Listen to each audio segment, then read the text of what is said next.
지도 먼저 한 장 보시고 오늘 말씀을 나누도록 하겠습니다. 우리가 오늘 이제 살펴본 말씀은 본격적으로 사도 바울과 그리고 신라에 의해서 진행되어지는 2차 선교 여행의 첫 번째 여정을 그리고 있습니다. 오늘 16장부터 이제 사도 바울의 두 번째 전도 여행이 본격적으로 시작되는 모습을 그리고 있습니다. 지도에서 보시면 아시겠지만 제가 오늘 나온 거를 좀 중점적으로 보여드리기 위해서 조금 잘랐는데요. 안디옥에서 시작해서부터 다소, 더베, 루스드라, 이고니온 여기까지가 오늘 본문에 해당하는 그 길에 있다는 것이죠. 그래서 바울과 실라가 안디옥을 떠나서 자기의 고향인 다소를 지나서 더베를 지나 루스드라 그리고 이고니온에 도착하게 되었습니다. 이 루스드라와 이고니온은 사실상 같은 생활권에 속해 있다라고 보는 신학자들의 견해가 있어요. 그래서 저곳에서 함께 이제 루스드라 그리고 이고니온에서 바울이 특별히 더 오늘 본문에 따지면 루스드라에서 본격적으로 사역을 하고 거기서 한 사람을 만나게 됩니다. 여러분, 바울은 루스드라에서 앞으로의 함께 사역의 가장 중요한 동반자이며 동역자인 또 자기가 이 사람은 내가 사랑하는 영의 아들이라 라고 부르게 되는 디모데를 만나게 됩니다. 디모데를 만나게 되는데요. 여러분, 디모데는요 바울에게 있어서 굉장히 중요한 동역자였습니다. 혹시 신약 성경에 바울이 쓴 성경, 바울이 쓴 편지가 몇 개가 수록되어 있는지 아세요? 아마 모르실 거예요. 네, 감사합니다. 저만 이제 여러분에게 가르쳐 드릴 수 있어서 바울이 쓴 성경이 13개가 있거든요. 이 13개 중에서 디모데가 언급되어 있는 편지가 10개입니다. 그리고 공동 저자로 해서 같이 발신하는 경우도 있고 인사를 나누는 경우도 있고요. 그러니까 디모데가 편지를 써서 성경에 있게 된 이 13개의 편지 중에서 디모데를 10개나 언급하고 있는 것을 보면 그만큼 바울에게 디모데가 굉장히 사역에 있어서 중요한 인물이고 신실한 동역자였다라고 알 수 있는 것이죠. 그리고 고린도전서 4장 17절에 보면 이렇게 디모데에 관하여 얘기하는데요. 주 안에서 내 사랑하고 신실한 아들 디모데 이렇게 얘기합니다. 그러니까 혈육적으로 디모데와 바울은 남남인데요. 디모데가 영적으로 바울에게 신실하고 사랑하는 아들이다라고 바울이 부르고 있다는 것이죠. 그리고 성경에 기록되어 있는 바울의 마지막 편지 역시 디모데 후서입니다. 그러니까 바울이 마지막으로 쓴 편지가 우리에게 전해지고 있는 쓴 편지가 디모데에게 보내는 편지라는 것을 알 수 있죠. 그만큼 디모데는 바울의 사역에 있어서 중요한 동역자였고 영적인 아들이었고 그리고 이후에 바울의 사역을 이어서 나갈 그러한 사람 후계자로 바울이 생각하고 있었다는 것을 우리가 알 수 있습니다. 근데 여러분, 디모데가 예수님을 믿게 된 것 자체가 바울 때문이 아니었어요. 직접적으로 그럼 디모데는 바울에게 그렇게 좋은 평가를 듣고 믿음의 아들이라고 하고 여러 가지 영적인 좋은 이야기들을 들었는데 그럼 이 디모데가 어떻게 그런 신앙을 가지게 되었느냐? 놀랍게도 바울이 디모데를 전도한 것이 아니라는 사실입니다. 오늘 본문 1절에 보면요 이렇게 말해요. 바울이 더베와 루스드라에도 이름에 거기 디모데라 하는 제자가 있으니 이렇게 말합니다. 그러니까 바울과 신라가 쭉 이제 여정 가운데 더베를 지나서 루스드라에 이르렀을 때 이미 디모데가 있었고 디모데는 성경의 본문에 의하면 누구였다고요? 제자였다라고 얘기합니다. 누구의 제자였겠어요? 여러분, 우리가 성경을 볼 때 제자라고 신약 성경에 나오는 것은 예를 들면 바울의 제자라고 보시면 별로 좋은 관점이 아니에요. 바울의 제자를 만든 것이 아니라 바울을 통해서 예수님의 제자를 세우게 되는 것이죠. 그럼 오늘 본문에 나오는 디모데가 바울이 이 루스드라에 오기 전에도 이미 제자였다라는 것은 바울이 누구의 제자였다는 거예요? 예수님의 제자였다는 말입니다. 그러니까 바울에게 의해서 예수님의 제자로 세워지고 믿음이 자라난 것이 아니라 이미 디모데는 예수님의 제자였을 때 바울이 디모데를 만나게 되었다라는 것을 알 수 있죠. 그러면 어떻게 이 디모데가 믿음을 가질 수 있었을까요? 1절 하반절에 보면 이렇게 얘기합니다. 그의 어머니는 믿는 유대 여자요 아버지는 헬라인이더라 이렇게 말합니다. 그러니까 이 믿는 유대 여자라는 말이 무슨 말이냐면 엄마가 유대인이면서 예수님을 믿는 사람이었다라고 알 수 있고요. 그럼 아버지는 어떤가? 아버지에 관하여서는 믿음에 관하여 포함되어 있지 않죠. 그래서 대부분의 신학자들이 어떻게 생각하냐면 아버지는 아마도 예수님을 믿지 않는 사람이었을 가능성이 있다라고 봅니다. 그러니까 엄마는 예수님을 믿는 유대인이었고 아버지는 헬라인이었다라고 이야기를 하는 것이죠.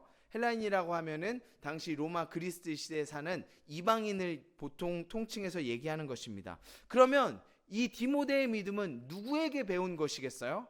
엄마에게 배운 것이라는 것이죠. 바울에게서 믿음을 배우고 신앙이 자란 것이 아니라 어머니에게서 전수받은 신앙을 디모데가 가지고 있었고 그 신앙으로 사람들에게 제자라고 불리우던 사람이었습니다. 여러분 혹시 디모데의 어머니의 이름을 알고 계신 분이 있으신가요? 계실 수 있어요. 디모데의 어머니 이름. 제가 이 디모데의 어머니 이름을 언제 처음 접했냐면요. 예전에 다니던 교회, 사역하던 교회 이제 권사님들의 모임 그리고 어떠한 소그룹들이 있고 권사님들의 구역의 이름을 정하는 경우가 있었는데 꼭 보면은 거기에 유니게라는 그룹이 있었던 것을 제가 기억합니다. 왜냐하면 디모데의 어머니가 유니게였기 때문이에요. 오늘 사도행전에는 디모데의 어머니의 이름이 나와 있지 않지만 디모데 후서 1장 5절에 보면 디모데의 어머니의 이름과 디모데의 할머니의 이름을 바울이 언급하고 있습니다. 한번 같이 말씀을 볼까요? 디모데 후서 1장 5절입니다. 화면에 준비되어 있는데요.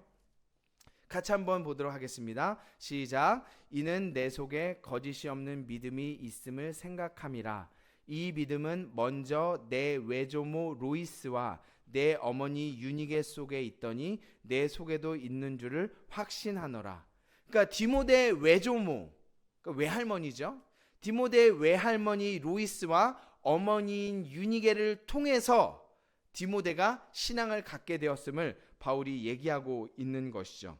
그렇기 때문에 자식들에게 신앙을 전수해주는 어떠한 성경적인 모델로서 권사님들 그리고 이제 집사님들이 이제 그 유니게를 모델로 삼아서 권사님들의 소그룹이나 이런 모임들을 유니게다라는 이름을 많이 붙이셨었던 것 같아요.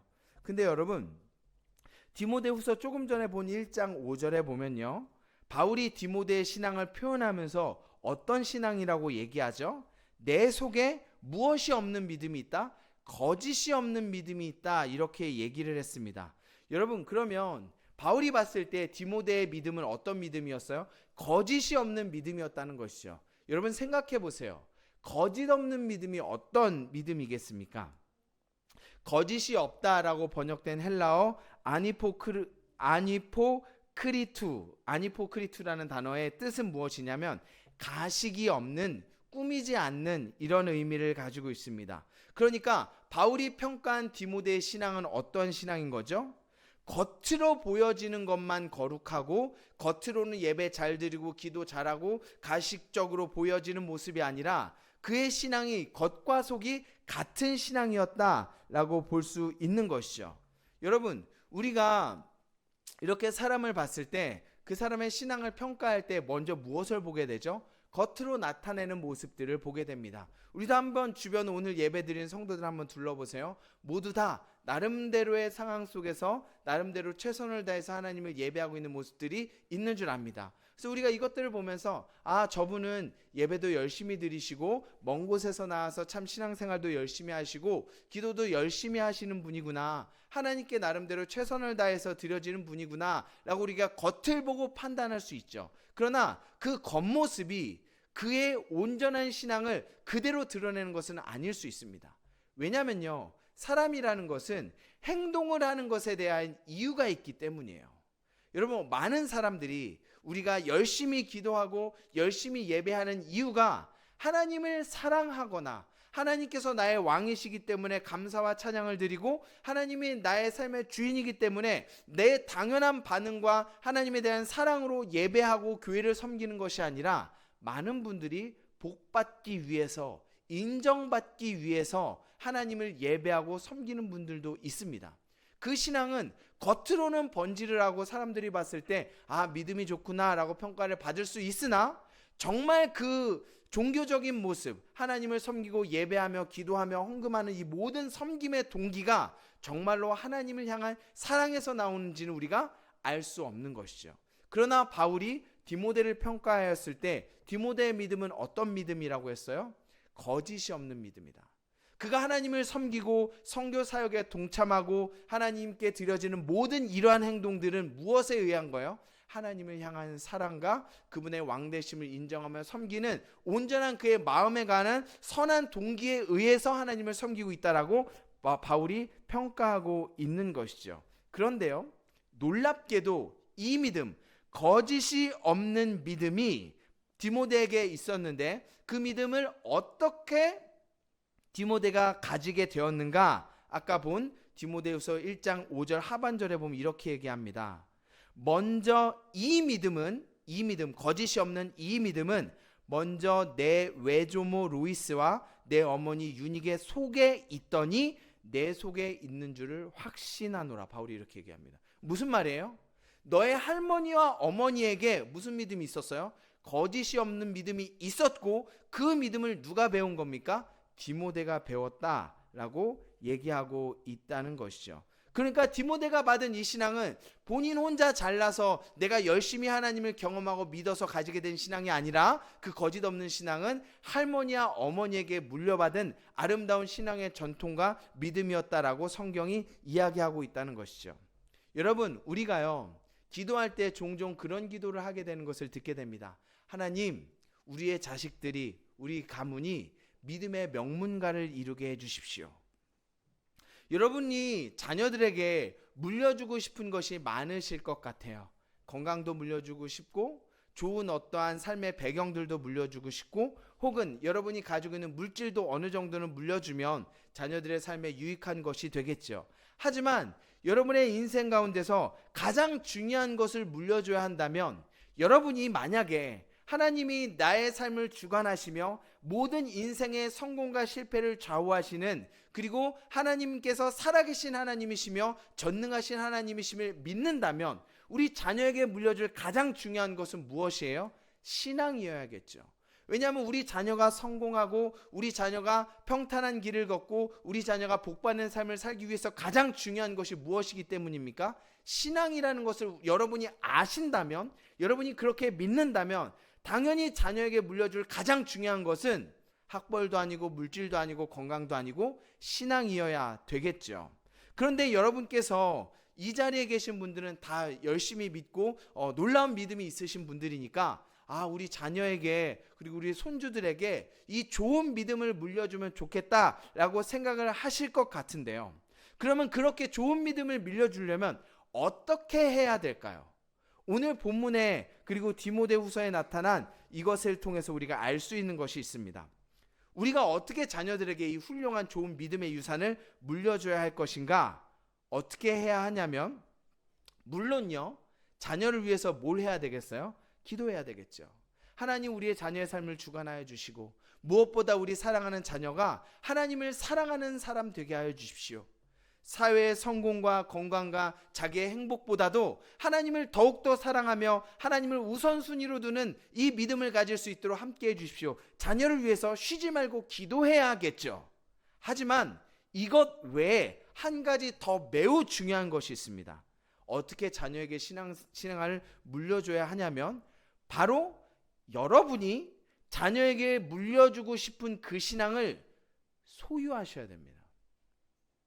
여러분의 삶을 통해서 무엇보다도 하나님을 우선순위로 둔 신앙, 하나님께서 내 삶을 붙드시고 인도하신 분이라고 고백하는 신앙과 그 신앙이 삶으로 드러나는 모습을 통해서 자녀들이 하나님의 어떠한 분임을 배우기 때문입니다. 여러분의 삶의 모습, 신앙의 모습을 통해서 자녀들이 하나님을 보게 된다는 것이죠. 여러분, 절대로 말로나 글로 자녀들에게 신앙을 전수할 수 없습니다. 신앙은 삶으로 보여주는 것으로 물려주는 것입니다. 우리가 그렇게 기도하잖아요. 하나님 우리의 자녀들에게 명문가, 믿음의 명문가를 이루게 해주십시오. 그러한 소망이 여러분에게 있다면 여러분이 먼저 그러한 신앙을 소유하셔야 되고 그런 신앙으로 살아내는 믿음의 능력을 갖추셔야 됩니다. 여러분의 삶을 통해서 자녀들이 신앙을 배우고 전수되기 때문이죠. 여러분 바울이 그렇게 말하고 있잖아요. 절대 말로나 글로가 아니라 그 외조모와 어머니 안에 있었던 믿음이 디모데에게 있음을 확신한다 라고 얘기하지 않습니까? 여러분 조심해야 될 게 있어요. 여러분이 신앙생활 하는 것에 있어서 타협하거나 물러서는 모습이 드러난다면 그것이 여러분에게는 치명적이지 않을 수 있어요. 왜냐하면 나는 하나님을 믿고 하나님을 믿는 믿음이 든든히 서 있고 하나님을 알아요. 그런데 나의 연약함 때문에 내가 넘어지거나 혹은 타협하는 모습이 있을 수 있습니다. 예를 들면 내가 어떤 일이 있어요. 그런데 이것을 위해서 꼭 주의를 빠지지 않아도 되지만 뭐 그럴 수도 있지 하고 빠질 수 있습니다. 잘한다는 것은 아니에요. 근데 빠지게 된다고 했을 경우에 그 일을 하러 가다가 차가 사고가 나거나 내가 무슨 아프게 되거나 되지 않는단 말이에요. 물론 하나님께서 그렇게 하실 수도 있지만 대부분의 경우는 하나님께서 그것을 내버려 두신다고요. 왜냐하면 그 삶을 통해서 하나님을 믿는 믿음과 또한 그의 신앙 중심을 하나님은 아시기 때문이죠. 그러니까 그 한 번의 실수가 본인에게는 치명적이지 않을 수 있어요. 그러나 자녀들이 부모의 신앙의 모습들을 보고 배운다면 그 한 번의 물러섬이 자녀들에게는 치명적인 영향력을 가져올 수 있습니다. 왜냐하면 그것을 자녀에게 구구절절히 다 설명하지 않잖아요. 그렇죠? 나의 신앙은 이렇고 이런데 이래서 이렇게 설명하지 않지 않습니까? 자녀들은 여러분의 행동과 여러분의 삶을 보고 신앙을 배우기 때문에 나에게는 한 번 물러섬이 크게 내 신앙에 치명타를 가져오지 않을 수 있어도 자녀에게는 그 모습을 통해서 신앙생활은 저렇게 해도 되는구나 배워줄 수 있다는 사실을 여러분 기억하셔야 합니다. 무서운 일이죠. 무서운 일입니다. 자녀들이 여러분의 신앙을 보고 자란다는 것. 그러니까 여러분의 자녀들이 가지고 있는 신앙은 어찌 보면 여러분의 신앙의 결과물이라고 볼 수도 있다는 것이죠. 그래서 무서운 거예요. 우리가 신앙적인 것뿐만 아니라 일반적인 것도 자녀들은 부모의 거울이라고 얘기하지 않습니까? 자, 그러면 우리가 너무 두려운데 우리의 연약함이 그럼 자녀들에게 그대로 전수되면 어떡하지? 나의 부족함이 어떻게 그들에게 영향을 미치면 어떡하지? 걱정되시죠? 그럼 우리가 한 가지 생각해 봐야 될 게 있어요. 그럼 이 디모데의 할머니 로이스와 어머니 유니게는 완벽한 신앙을 가지고 있었기 때문에 자녀에게 이러한 온전한 신앙을 물려주었을까? 과연 그랬을까요? 정확하게는 알 수 없지만 아마도 로이스와 유니게라고 해서 온전하게 완벽하진 않았겠죠. 그러면 어떻게 디모데는 이 아름다운 신앙을 물려받을 수 있었을까요? 그것은 디모데 후서 3장 15절에 그 구체적인 방법이 제시되고 있습니다. 디모데 후서 3장 15절 앞에 화면을 통해서 한번 같이 보겠습니다. 제가 읽지요. 또 어려서부터 성경을 알았나니 성경은 능히 너로 하여금 그리스도 예수 안에 있는 믿음으로 말미암아 구원에 이르게 하는 지혜가 있느니라. 자, 여러분, 분명히 신앙은 부모에게 있는 신앙을 통하여 삶으로 자녀들에게 전수되는 것이 맞습니다. 그렇다고 해서 부모가 완벽할 수 없잖아요. 그럼 이 디모데는 어떻게 그렇게 거짓이 없는 아름다운 신앙을 갖게 되었는가? 그럼 부모의 연약함을 무엇으로 커버하게 할 수 있는가? 라는 것을 성경을 통해서 살펴보았을 때 자녀에게 무엇을 가르쳐야 합니까? 말씀을 가르쳐야 해요. 우리가 할 수 없는 것, 우리의 연약함을 자녀들은 성경을 통해서 채우시는 하나님의 능력을 경험하게 된다는 것이죠. 그리고 중요한 것은 어려서부터 성경을 배운다는 겁니다. 사람이 있잖아요. 성장하게 되고 나이가 들어서 대학생이 되고 청년이 되면 말을 잘 안 들어먹죠. 자기의 생각이 있어서 자기의 판단으로 내가 경험하고 내가 확신하지 않으면 잘 영향을 받지 않아요. 그건 저도 여러분도 마찬가지일 거예요. 나이가 들면 들수록 그렇죠. 그런데 어리면 어릴수록 말씀으로 아이를 양육하는 것은 굉장히 중요합니다. 디모데가 이렇게 아름다운 신앙을 가질 수 있었던 것은 물론 어머니의 신앙을 물려받은 것도 있겠지만 어려서부터 유니게와 로이스가 그에게 말씀을 가르쳤기 때문입니다. 그 안에 있는 하나님의 말씀을 통하여 성경 인물들을 보니 이렇게 신앙생활을 해야 되는구나, 이렇게 믿음을 지켜야 되는구나라는 것을 배우게 된다는 것이죠. 여러분, 그러면 여러분은 어떻게 신앙을 자녀들에게 성경을 가르칠 수 있겠습니까? 어떻게 가르칠 수 있겠어요? 먼저는 여러분들이 성경을 알고 가까이하고 배우는 모습을 통해서 자녀들에게 성경을 가까이하게 할 수 있겠죠. 그리고 또 다른 것이 무엇이냐면, 교회에서 성경을 배우는 여러 가지 일들에 적극적으로 자녀들을 동참시키셔야 합니다. 여러분, 죄송하지만 제가 이런 말씀을 드리면 뭐 애들을 양육하고 교육부서 모임하는데 자녀들을 보내라는 얘기네, 그렇게 들으실 수도 있는데요. 여러분이 못하는 것을 그럼 누가 하겠습니까? 교회에 있는 역할이 그거예요. 자녀들, 다음 세대들, 그리고 말씀을 가르치고 배우는 것이 교회의 역할인 것이죠. 그러니까 우리가 자녀들을 교회의 말씀을 배우고 하는 이것들에 적극적으로 참여시켜야 한다는 거예요. 그런데 우리의 문제는 또 무엇이냐면요, 아이들이 말씀을 배우고 성경을 가르치게 하는 것이 학원을 보내고 시험 기간을 보내는 것에 우선순위가 떨어진다는 거예요. 그러면 아이들은 또 이것을 통해서 무엇을 배우느냐? 신앙생활, 말씀 배우는 것, 영적인 것보다 학교 공부가 더 중요하구나, 다른 것이 더 중요하구나. 아이들은 무의식적으로 그것을 습득하게 돼요. 이건 굉장히 무서운 겁니다. 그러니까 부모님들이 자식의 신앙적인 모습들을 만들고 계신다고 보면 틀리지 않아요. 그러니까 여러분, 자녀를 위해서 우리가 열심히 기도도 물론 당연히 해야 되겠지만 여러분의 모습을 잘 되돌아보시는 것은 매우 중요합니다. 그리고 이 능력의 말씀을 통하여 아이들은 하나님에 대하여 배우고 어떻게 주님을 섬겨야 되는가를 배우게 된다는 것이죠. 여러분, 제가요 지금 이제 목사지만 예전에 전도사로서, 교육 전도사로 아이들을 가르치는 일들을 했을 때 항상 교회를 떠날 때 애들한테 했었던 말이 있어요. 제가 교회를 떠나면서 일부러 아이들에게 그러한 얘기를 합니다. 이제 전도사니까 교회 사역지를 옮기게 되잖아요. 떠날 때 항상 이 얘기를 했어요. 얘들아, 너희의 신앙생활의 기준은 내가 돼서는 안 돼. 나는 연약하고 나는 이러한 부족한 모습들이 분명히 너희가 보고 실망도 했을 텐데 너희의 신앙생활의 기준이 교역자가 돼서는 안 돼. 그리고 부모님도 돼서는 안 돼. 너희의 신앙생활의 기준은 오직 말씀이 되어야 해. 말씀에 나온 인물들과 그들을 붙드셨던 하나님이 너희의 신앙생활의 기준이 되어야 해. 저는 항상 이렇게 아이들에게 마지막 얘기를 하고 사역지를 옮기곤 했습니다. 왜냐하면 우리도 연약하기 때문이에요. 그렇다면 아이들이 신앙으로 하나님 앞에서 온전히 자라기를 소원한다면 가장 우리에게 중요한 것, 여러분이 아이들에게 건강과 물질과 다른 모든 것들을 물려주는 것보다도 신앙을 물려주는 것이 가장 중요한 유산이라고 생각한다면 무엇하게 여러분이 가장 힘쓰셔야 돼요? 아이들에게 말씀을 가르치기를 힘쓰셔야 돼요.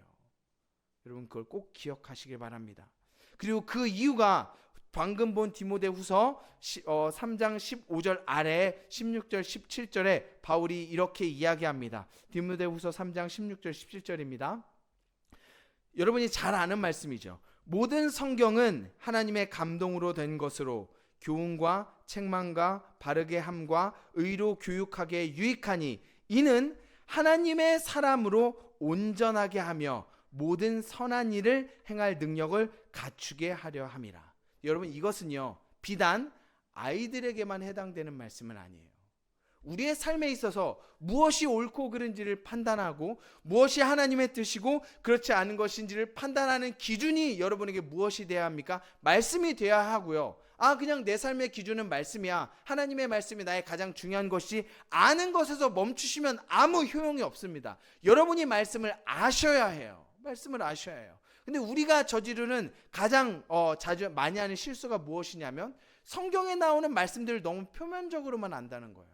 좋은 말씀, 복이 되는 말씀, 이렇게 하면 복 받는다, 이렇게 하면 뭐 이렇게 했다더라, 이런 것만 나에게 마음에 드는 말씀만 뽑아가지고 그것만 아니까 하나님께서 정말로 나에게 원하시는 것과 그렇지 않은 것, 그 말씀 이면에 있는 하나님의 뜻과 계획을 제대로 이해하지 못하니까 이상한 길에 빠지게 되고 신앙생활이 성경적이지 않은 잘못된 방향성을 가지게 될 수 있다는 것이죠. 성령의 충만하심으로 말씀을 알고 연구하고 하나님이 원하시는 것을 분별할 때 하나님께 주시는 지혜로 자유함을 누릴 수 있게 됨을 믿으시기 바랍니다. 제가 좀 아쉬운 게 우리 성도님들이 목사님 성경 공부합시다. 뭐 이렇게 좀 이런 모임을 만들었어요. 그런 얘기를 안 하신다는 게 저는 참 아쉬워요. 네. 한편으로는 이제 그렇게 하지 않으시니까 제가 좀 덜 바쁘긴 하지만 어떤 측면은 굉장히 아쉽다는 것이죠. 여러분, 그런데요. 이것이 성인에 있어서도 삶에 매우 중요한 지혜와 잣대가 됩니다. 오늘 본문을 우리가 16절, 1절, 2절뿐만 아니라 3절부터 5절까지 읽었잖아요. 제가 시간이 없어서 길게 설명은 드리지 못하겠지만 바울이요.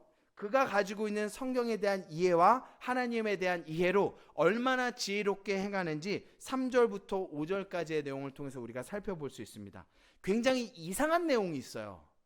3절에 나오는 내용 굉장히 이상합니다. 한번 제가 읽어볼까요?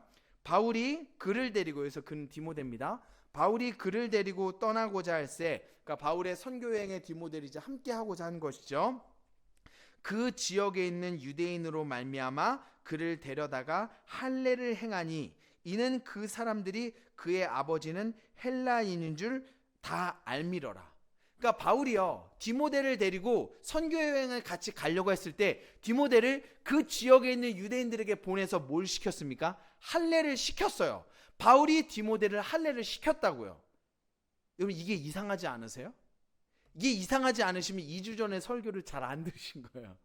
바울이 디모데에게 할례를 하라라고 해서 할례를 시킨 것을 보면 굉장히 이상합니다. 왜냐면요, 우리 앞에 사도행전 15장에 보면 바울과 바나바 그리고 예루살렘의 모교회라고 할 수 있는 예루살렘 교회에서 그들이 정한 것이 있습니다. 무엇을 정했습니까?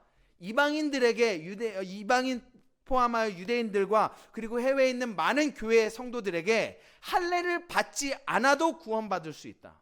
너희가 굳이 할례를 받지 않으려고 해도 된다. 예수 그리스도를 믿는 믿음으로 구원받으니 할례를 받지 않아도 된다 라고 이방인들에게, 이방인 그리스도인들에게 전했단 말이에요. 그래서 편지를 써서 그들에게 보냈다는 것이죠. 그리고 이것을 가장 적극적으로 주장하고 얘기했었던 사람이 바울이었어요. 할례를 받지 않아도 됩니다. 그래도 예수 그리스도를 믿는 믿음으로 구원을 받을 수 있습니다. 이것을 가장 적극적으로 주장하고 얘기했었던 사람이 바울이었다고요. 근데 오늘 바울이 뭐 하고 있어요? 선교여행을 떠나가는 데 있어서 디모데를 데려다가 유대인들에게 보내기 위해서 뭘 시킵니까? 할례를 시켜요. 바울이 디모데에게 할례를 받으라고 한 것이죠. 이상하잖아요. 자기가 할례를 받지 않아도 구원받는다고 얘기했으면서 왜 디모데에게는 할례를 받게 했을까요? 이게 하나님의 뜻과 하나님의 말씀을 제대로 잘 알고 있는 사람의 지혜와 경륜이에요. 여러분, 왜 디모데에게 바울이 할례를 받게 했을까요? 디모데가 할례를 받지 않으면 안 됩니까? 아니에요. 디모데는 할례를 받지 않아도 구원받습니다. 그렇죠? 예수 그리스도를 믿는 믿음으로 구원받으니까요. 근데 왜 할례를 받게 했냐면, 여러분, 그 이유가요, 3절 하반절에 있는데요. 먼저 생각해 봐야 될 건, 누가 이 디모데에게 할례를 주게 했습니까? 3절 앞에 보면 그 지역에 있는 유대인으로 말미암아 디모데에게 할례를 주게 합니다. 그 지역에 있는 유대인으로. 자, 이걸 하나 기억하시고요. 그리고 하반절에 보면 왜 할례를 행했느냐? 이는 그 사람들이 그의 아버지는 헬라인인 줄 다 알미러라, 이렇게 얘기합니다. 자, 정리해 볼게요. 여러분, 유대인들에게는요, 어머니가 유대인이면 자식도 유대인으로서의 인정을 받습니다. 아버지가 유대인이면 좀 복잡해져요. 그러면 오늘 성경에 보면 이 디모데의 어머니 유니게는 유대인이라고 얘기했죠. 그러면 디모데도 자연스럽게 할례를 받을 수 있는 유대인으로서 자격이 있어요. 그런데 굳이 안 받아도 되죠. 근데 바울이 왜 그에게 할례를 받게 했을까요? 여러분, 디모데가 사역을 떠납니다. 그럼 그 지역엔 누가 남게 돼요? 어머니와 그의 가족과 루스드라에 세워진 교회가 남게 되죠. 그럼 그 교회가 선교하고 복음을 전하는 데 있어서 첫 번째 대상은 당연히 유대인이 되어야 되는데, 그들에게 엄마인 유대인, 아버지가 헬라인이니까 아들에게 할례를 주지 않았다면 그 지역에 남아있는 유대 공동체들이 그 엄마와 교회를 어떻게 생각했겠어요? 할례는 받아도 되고 안 받아도 돼요. 전혀 상관이 없습니다. 구원과 상관이 없어요. 근데 왜 디모데를 굳이 데려다가 그 지역에 있는 유대인들에게 할례를 받게 했을까요? 그들을 구원하는 일을 온전히 감당하기 위해서. 그가 디모데는 할례를 안 받아야 되는데 할례를 받음으로 말미암아 루스드라에 있는 교회가, 아, 저 사람들은 할례를 받네? 그래도 뭐 하나님에 관한 인식이 어느 정도인데 열린 마음을 갖게 되겠죠. 그를 통하여 복음을 전하게 하도록 하기 위해서 바울이 디모데를 일부러 데려다가 할례를 받게 한 거예요. 그리고 또 하나 뿐만 아니라 디모데는 반은 유대인이고 반은 헬라인입니다. 여러분 뒤에는요 디도라는 사람이 나오는데, 디도도 이제 영의 아들이라고 바울이 부른 사람인데요, 이 디도는 적극적으로 할례를 받지 말라고 바울이 반대했어요. 왜냐하면 디도는 어머니도 헬라인이고 아버지도 헬라인이기 때문에 그래요. 자, 그러면 디모데가 가지고 있는 장점이 있습니다. 자, 바울이 디모데를 데리고 선교 여행을 다니면서 많은 사람들에게 복음을 전하려고 하죠. 그럼 디모데가 반은 유대인이고 반은 헬라인으로서 유대인들에게 가서 회당에서 복음을 전할 수 있겠죠. 근데 그 접촉점을 가지기 위해서 무엇을 받는 것이 좋아요? 할례를 받는 것이 유익하기 때문이에요. 그러니까 할례를 받고 안 받고 이것이 죄고 아니고 구원을 받고 아니고의 문제가 아니라 복음을 전하고 하나님의 사역을 감당하기 위해서 디모데에게 가서 그 지역에 있는 유대인들에게 할례를 받으라고 디모데를 시킨 것이죠. 여러분 바울이 어떻게 이런 결정을 할 수 있었을까요? 말씀을 알고 있었기 때문이에요. 할례가 의미하는 것이 무엇인지, 그리고 그것의 역할이 무엇인지 바울이 말씀을 명확하게 알고 있었기 때문에 잘못 알고 있는 사람들, 할례를 받아야 구원을 받는다 아니면 받지 말아야 된다가 아니라 그것에 대한 의미를 정확하게 알고 있기 때문에 이렇게 지혜롭게 행동할 수 있었다는 것이죠. 시간이 없어서 4절 5절 내용은 우리가 살펴보지 못하겠지만 여러분 성경을 알아야 하나님의 뜻 가운데 자유롭게 지혜롭게 행동할 수 있음을 믿으시기 바랍니다. 우리가 하나님의 뜻을 무엇으로 분별하겠어요? 말씀을 수박 겉핥기식으로 알면 안 돼요. 왜냐하면 어떤 앞에 구약의 앞에 보면 할례를 받으라고 하고 이는 율법이라고 지키라고 하고 뒤에는 받지 말라고 하면 여러분 기준은 어디에 두겠어요? 그것이 말하는 것이 무엇인가, 하나님이 그것을 통해서 백성들에게 주는 것이 무엇인가를 알 때 우리가 적용해서 그것을 바로 말씀 위에 서서 행할 수 있잖아요.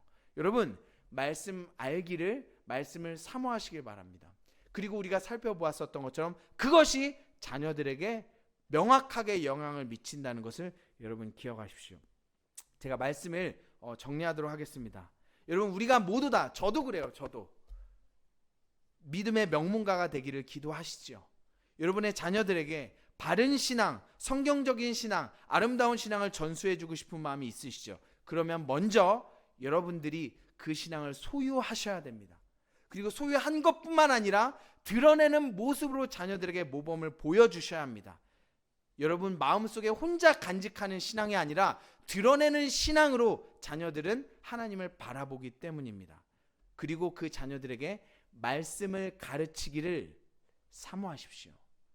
뒤편으로 밀어두지 마시고 여러분이 자녀들에게 신앙을 전수하는 것이 가장 중요한 것이라고 생각하신다면 말씀을 가르치고 배우게 하는 것 역시 가장 중요하다는 것을 여러분 기억하십시오.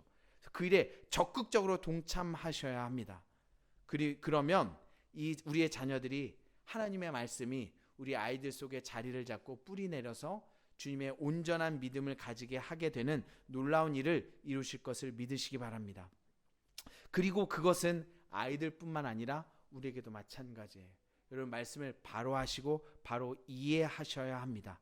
말씀을 가까이 하고 배우기를 힘쓰십시오. 복음은 자유함입니다. 복음은 우리에게 자유를 줍니다. 그런데 제대로 모르는 사람에게 온전한 자유를 줄 수가 없어요. 여러분 그것 또한 기억하셔야 돼요. 복음은 자유야 라고 해서 잘 모르고 그냥 자유롭게 연약한 사람에게 막 칼도 주고 막 다 주면 그게 제대로 되겠어요? 그래서 우리에게는 훈련도 필요하고 말씀을 아는 것이 중요하다는 것이죠. 복음 안에서 온전한 자유를 누리시려면 말씀을 사모하고 배우시기를 힘쓰시기를 바랍니다. 그리고 그 말씀을 깨닫게 하시는 분이 누구세요? 성령님이세요. 말씀은 항상 성령님의 도우심으로, 성령님의 조명하심으로 깨달아 알 수 있습니다. 그러니까 여러분 성령 충만을 사모하시고 말씀을 가까이 하시고 배우기를 여러분의 삶에도 가장 우선순위로 두시는 놀라운 축복을 누리시길 바랍니다. 그럼 그 안에서 말씀 가운데서 온전한 자유함을 누리며 하나님께서 주시는 축복을 받아 누리게 될 줄 믿습니다. 제가 기도하고 말씀 마치겠습니다.